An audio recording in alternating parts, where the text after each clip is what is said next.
একে আমি বিয়ে করব না। এ তো একজন গরিব সিকিউরিটি গার্ড। তুমি কি নিজের মেয়েকে ভাসিয়ে দিতে চাও? বলো না।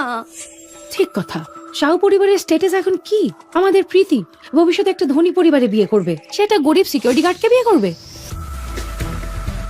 এটা বৃদ্ধ লোকটির সিদ্ধান্ত ছিল। আমাদের মিলার কর্পোরেশন সময়মাত্র জনসমক্ষে এসেছে। যদি আমরা এখনই বিয়েটা ভেঙে ফেলি তাহলে বাইরের মানুষের কাছে আমাদের সুনাম নষ্ট হবে এবং স্টকের দামের উপর প্রভাব ফেলবে। সুজিকে ওকে বিয়ে করতে দাও। যদিও মিলার পরিবারের ও এক মেয়ে, কিন্তু ছোটবেলা থেকে গ্রামেই মানুষও। ছোটবেলা থেকেই তো বিয়ের জন্য ওকে ঠিক করে রাখা হয়েছিল। তোমাদের শহরের আপেলগুলো আমাদের গ্রামের মতো অত সুস্বাদু নয়। তাকে আমি বিয়ে করব। তবে আমার দুটো শর্ত আছে। কি শর্ত? দিদিমার জন্য 1 লক্ষ টাকা দিতে হবে।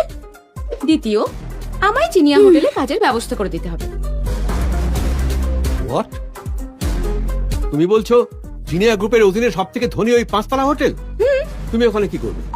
আমি জিনিয়ার প্রেসিডেন্টকে ঠিক খুঁজে বের করব। আমাদের গ্রাম কিছুতেই ধ্বংস করতে দেব না।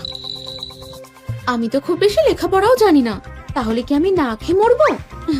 ওকে, যতক্ষণ তুমি আর এই ওয়াটসন ফ্যামিলির সিকিউরিটি গার্ড বিয়ের সার্টিফিকেট নিয়ে আসছো তখনই তোমার হোটেলে কাজের ব্যবস্থা করে দেবো। ঠিক আছে।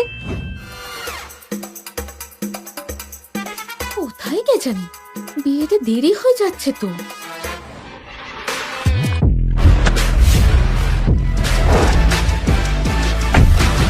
মিস্টার ওয়াটসন, আপনি এরকম পোশাক পরে আছেন কেন? তুমি কি জানো, চোখ মুখ বন্ধ করে বিয়ে করাটা উচিত নয়, কিন্তু আমি ওই বৃদ্ধ মানুষটার বিরুদ্ধে যেতে পারবো না শাহ পরিবারকে আরো পিছিয়ে দিতে। মনে রাখবে, আমি আর এখন জিনিয়া গ্রুপের প্রেসিডেন্ট নই, সিকিউরিটি গার্ড। এইটাকে এবার সরা।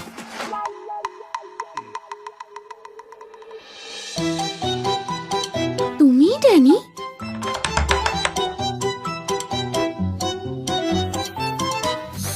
হ্যাঁ, সুজি। চলো হাজবেন্ড, বিয়েটা সেরে নি। আরে 1 মিনিট,